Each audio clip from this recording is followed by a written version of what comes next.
首先准备一小把韭菜，韭菜不需要太多。韭菜洗干净，切成末，放入盆内，加入1勺食用盐，用手抓出里面的水分。抓好之后，加入高筋面粉400克，没有高筋面粉，普通面粉也可以。接下来再用150毫升左右的凉水和面，先搅拌成絮状。面粉不一样，吸水量也是不一样的，大家参考一下。揉成软硬适中的光滑面团。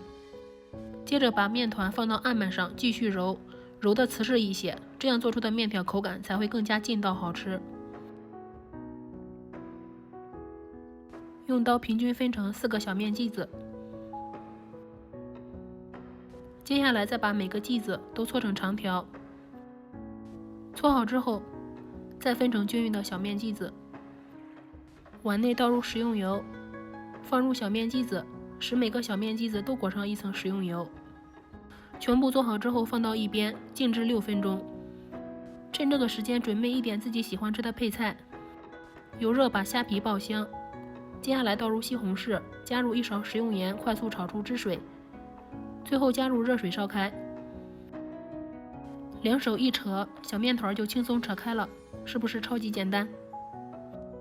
可以边扯边下入锅里面，也可以全部扯好之后再放到锅里面。出锅前淋入鸡蛋液，再根据个人口味调下味道。这样做的韭菜面条不用擀面，不用醒面，比手擀面劲道十足，而且做法简单又好吃。喜欢的话可以先收藏起来哦，谢谢您的观看。